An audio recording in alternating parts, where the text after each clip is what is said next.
Bonjour, donc ici nous sommes avec un responsable de BD World de Bruxelles. Alors comment allez-vous? Très bien, merci. Le samedi, comme d'habitude. Il y a plein de monde, donc on est content. Ça fait du chiffre. Je vois qu'il n'y a pas que des Belges qui viennent ici, mais vraiment des gens de toutes les cultures. Alors non, ici, il faut vraiment savoir que, au contraire des autres magasins, qui sont des magasins de destination qu'on appelle, c'est-à-dire que les gens se déplacent expressément pour la BD et le manga.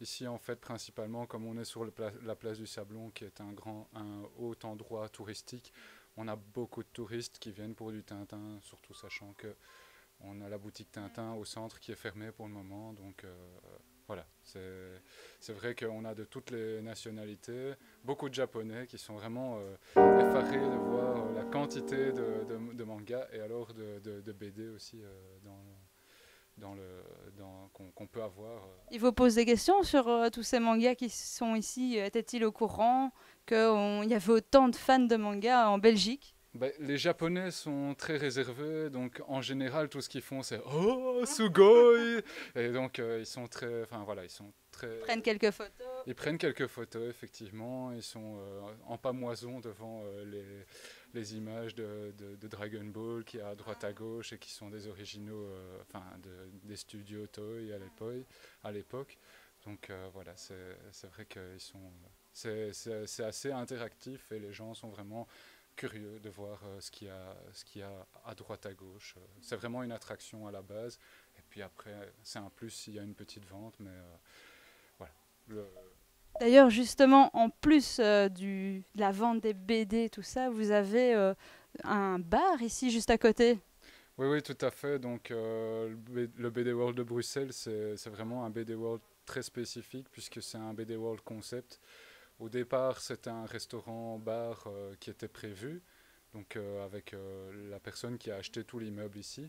Et il avait vraiment envie de faire ça sur le thème de la BD. Donc pour la petite histoire, il a contacté plusieurs chaînes et quand il s'est rendu compte que BD World était les plus sérieux de tous, puisque bon, bah voilà, il y a des histoires de TVA et de machin qui n'étaient pas respectées à droite à gauche. Chez nous, oui, puisque c'est une grande structure, on ne peut pas se permettre de jouer avec les comptes. Donc c'est vrai qu'il a apprécié ça, cette structure, et donc on en a profité pour s'installer, puisqu'on n'avait pas encore de magasin ici à Bruxelles. Et justement, tout ça permet donc de vous différencier d'une grande surface, parce qu'il faut le dire, dans une grande surface, les prix sont moins élevés qu'au BD World. Oui, alors là, on peut toujours constater l'avantage en fait de la Belgique. La France en fait a un grand avantage, c'est qu'elle a le prix fixe du livre, donc les supermarchés ne peuvent pas faire de prix inférieur aux autres, mais c'est vrai que les grands magasins type Carrefour font des grandes actions. Ça, c'est pas interdit par contre, ils font des grandes actions et donc effectivement, ben, souvent chez eux, ça peut être plus avantageux.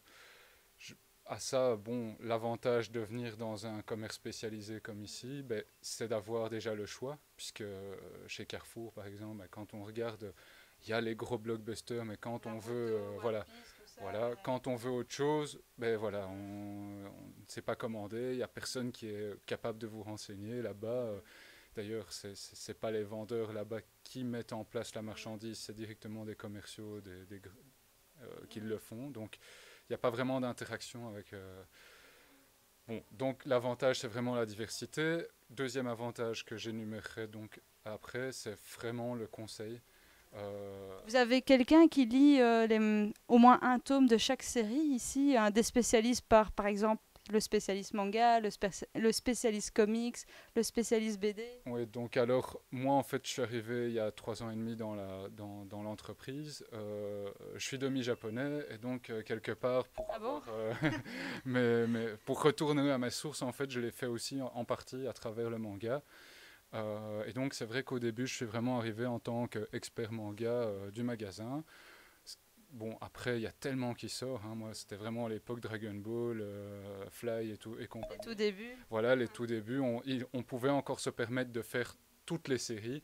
Aujourd'hui, c'est tout simplement impossible, même si on est ultra fortuné. Je veux dire, il y a trop qui sort dans tous les sens, et puis on ne sait pas lire. Et puis au final, c'est vrai qu'il y a toujours lire les mêmes choses à la fin. Enfin, voilà, il y a des scénars qui changent, et donc forcément, Donc là, effectivement, dans chaque magasin, on essaye d'avoir au moins un spécialiste manga.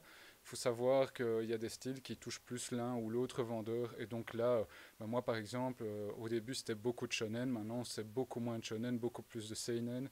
Donc je laisse souvent aux gérants ici, en tout cas aux grands gérants, la lecture des shonen. Et alors moi je m'occupe du seinen plutôt. Je suis plus calé dans ce conseil-là.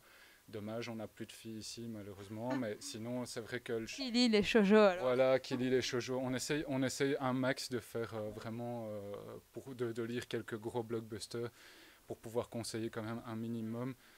Je vais pas vous dire que c'est la tâche la plus facile, étant donné qu'à côté de ça aussi, il y a le comics américain, il y a la BD, donc voilà. Ça prend beaucoup de temps déjà. Voilà. Il y a 7000 nouveautés par an, comptant comics, manga, BD Le confondus. tout. Voilà, confondus. Et en manga, vous savez nous dire le chiffre? On tourne aux environs de presque un tiers, donc on est plus ou moins vers 2000 sorties par an. Et ce qui fait que même si on lisait, enfin là, nous, notre discipline, c'est plus ou moins de lire 3 ouvrages, tout confondu, tout style confondu, donc 3 ouvrages par jour, on essaye. Mais même si on calcule trois vendeurs qui lisent 3 ouvrages par semaine, On n'arrive pas au compte. on arrive au tiers de toutes les sorties de l'année. Si vraiment on se tient à cette discipline-là, ce qui est malheureusement, quand on a congé, on n'a pas toujours envie de lire 3 BD par jour, et donc là de nouveau... On a envie de changer, de faire autre chose. Voilà, tout à fait, effectivement. Donc là, c'est pas réaliste de penser qu'un vendeur peut tout connaître, mais c'est vrai qu'on fait notre max à ce niveau-là. En tout cas, clairement plus que dans beaucoup d'autres magasins, et clairement plus que dans les supermarchés où là, c'est vraiment nul, quoi, je vais dire. Et donc, vous parliez de l'explosion du manga. Donc, il y a vraiment énormément de mangas, des nouveautés qui sortent tout le temps. Mais est-ce que, d'après vous, on ne serait pas arrivé à un plateau ou carrément au début du déclin du manga? Ça s'essoufflerait.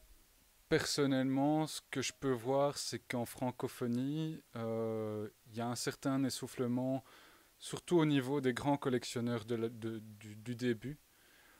Mais je vais dire que quand on voit le phénomène en France, il ne cesse de s'amplifier. Encore. Ça continue, d'après vous? Oui, je pense bien. Sinon, si ça ne rapportait plus d'argent, je crois que les éditeurs diminueraient le nombre de sorties. Or, ça a l'air d'être de plus en plus rentable pour eux, quoi qu'il arrive. Et donc, dans l'absolu, mondialement, je veux dire, il y a de plus en plus de lecteurs manga. Maintenant, la francophonie, c'est vrai que c'était le deuxième consommateur, en tout cas, il y a de ça 5 ans, c'était le deuxième consommateur au monde, juste après le Japon, de manga. Et je pense que ça le reste encore maintenant, même s'il y a beaucoup d'Américains et d'Hispaniques qui s'y mettent aussi.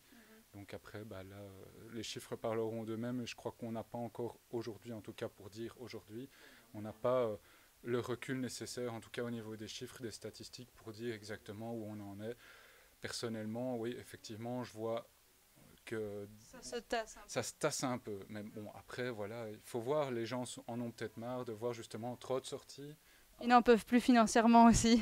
C'est vrai, c'est vrai. Donc là, c'est vrai que quand on a un esprit collectionneur, je peux dire que c'est dur. Parce que ben, on monte vite dans les milliers d'euros, quoi. Hein, donc, Je peux le confirmer.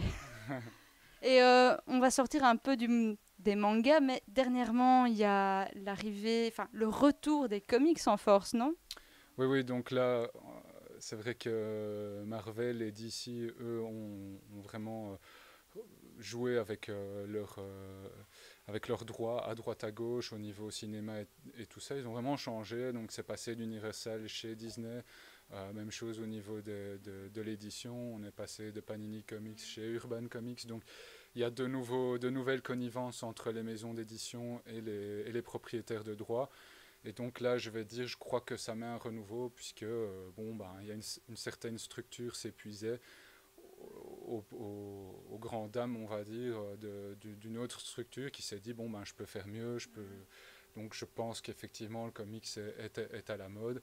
Maintenant, c'est vrai que les gens se rendent compte aussi, avec par exemple Walking Dead ou Kick-Ass, Les séries. voilà, des séries bien spécifiques. C'est plus du super-héros, c'est autre chose, puisque les gens, à dire, On n'en a pas marre de Batman et des Avengers, par exemple. C'est toujours sympa, mais c'est vrai que si les gens ont l'esprit limité aux comics dans ce style-là, bon, ça peut vite lasser. Or, on voit qu'il y a beaucoup d'autres choses. Sin City, V pour Vendetta, ça existe depuis super longtemps, mais ça fait un carton plein encore maintenant. Donc voilà, c'est vrai que l'Europe, en tout cas, redécouvre le comics à ce niveau-là, vraiment. Et vous pensez que ce retour tasse un peu justement cette évolution du manga? Personnellement, je pense qu'il y a une augmentation démographique globale du monde entier. Je crois qu'il y aura de plus en plus de lecteurs, quoi qu'il arrive. Proportionnellement, ça restera toujours le même, mais comme la population double tous les 10 ans, bon, ben, je veux dire, il y aura toujours quelqu'un pour imprimer quelque chose. Et donc, je ne crois pas que le manga sera en déclin, ni le comics, ni la BD. Ce sont trois styles qui sont vraiment tellement différents dans leur style. Voilà, je crois qu'il y a de la place pour tout le monde et je crois que ce qui primera, c'est vraiment le bon scénar. La bonne BD, le bon manga, le bon comics se vendra toujours super bien. Et puis, bon, ben, d'autres choses qui sont malheureusement, pour des raisons commerciales, vendues à tort et à travers, ben là, voilà, ce sera leur perte. Mais je veux dire, il faut que les gens se rendent compte qu'il y a de la qualité d'abord et puis de la quantité ensuite. Et là, effectivement, ben, il ne tient qu'à aux gens au lieu de perdre leur argent dans un carrefour qui ne leur remboursera pas s'ils n'ont pas aimé l'album, à venir dans un petit commerce comme le nôtre et de se dire, bon, ben, chez nous, par exemple, un autre grand avantage, je fais ma pub bien sûr. Oui, c'est ce que j'ai cru comprendre. Chez nous, bien sûr. Vous avez raison. Voilà, il y a le conseil échangeable, ce qui veut dire que si jamais vous n'avez pas aimé quelque chose qui a été conseillé par un vendeur, c'est retour direct et on échange contre quelque chose de la même valeur. Donc là, je vais dire, c'est vraiment, on prime vraiment sur le service, le service, la qualité. Est-ce que le BD World aurait des projets, par exemple une expansion en France, puisqu'il y a déjà 6 BD World en Belgique, c'est ça? Oui, tout à fait, il y a 6 BD World en Belgique, c'est un concept qui charme beaucoup. En Flandre, il y a beaucoup de gens qui nous ont demandé, tiens, pourquoi vous ne faites pas la même chose du côté de la Flandre, mais plus près de Bruxelles, par exemple. Donc là, on aurait une proximité, mais là, il faudrait vraiment engendrer une structure d'accueil pour de la BD en langue néerlandaise. Et puis, en France, là, par contre, c'est vrai qu'il y a beaucoup de Français qui passent par ici. Oui, sur Paris, il n'y a rien de tel. Ils vous demandent vraiment de venir chez eux. Ah oui, là, il y a vraiment de la demande parce que voilà, c'est un commerce spécialisé. C'est un danger puisque c'est un monoproduit. En cas de crise, voilà, on sait que ce n'est pas un besoin de première nécessité. Donc, voilà, si ça se passe mal, ben, on ne vendra pas et les gens n'achèteront. Enfin, voilà, ça peut s'écrouler du jour au lendemain pour des raisons de crise. Bon, il y a toujours des passionnés hein, derrière ça. On modère quand même ces propos-là. Mais d'un autre côté, c'est vrai que si on va en France, ben, il faut voir que le potentiel est là. Je pense qu'il est là. Après, il faut voir, bon, c'est une entreprise belge. Tout ça, ça engendre aussi plein de problèmes juridiques au niveau de l'ouverture. Enfin, d'avoir. Donc, c'est vraiment une entreprise familiale. Hein. Ici, on a quelque chose comme 35 employés au total. C'est déjà beaucoup. C'est déjà beaucoup de choses. On essaye d'être le maximum professionnel. Mais c'est vrai que bon, je crois qu'il y a certains obstacles. Au fur et à mesure, bien sûr, les choses vont s'arranger. J'espère qu'il y aura bien sûr quelque chose qui se fera en France. C'est un beau projet en tout cas. Et comme autre projet, c'est aussi de continuer avec la Medinasia. C'était bien ça, votre projet de venir sur les salons, les expositions, les conventions. Oui, alors là, il faut savoir que Medinasia, on y a cru depuis le début. Donc on est là-bas depuis la première édition Medinasia. On est partenaire direct avec eux, donc c'est vrai qu'on fait nos pubs mutuellement l'un pour l'autre. En tout cas, les 2 ou 3 dernières fois, ça s'est tellement bien passé qu'on s'est dit que les projets futurs seraient systématiquement acceptés. Donc, ça, c'est déjà très bien. Voilà, nous, on était très satisfaits de la manière dont ça avait tourné. Voilà. Dernière question, vous avez des bornes MS ici? Oui, on en a. Normalement, dans tous les magasins, elles sont connectées. Ici à Bruxelles, on a des petits problèmes techniques qui font que voilà, ce sera bientôt résolu. Elles seront disponibles. Elles sont déjà sous peu.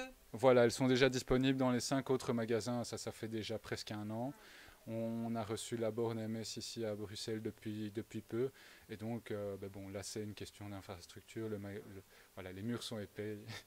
Il faut résoudre ces problèmes-là pour le Wi-Fi. Mais sinon, on sera effectivement connecté à Manga Sanctuary incessamment. En tout cas, on fait tout Pour que ça se passe bien. voilà, tout pour que ce soit vraiment optimum ici. Eh bien, nous vous remercions pour cette interview et bonne continuation avec le BD World et à Medinasia. Oui, merci à vous. Ce fut un plaisir en tout cas. Merci, au revoir.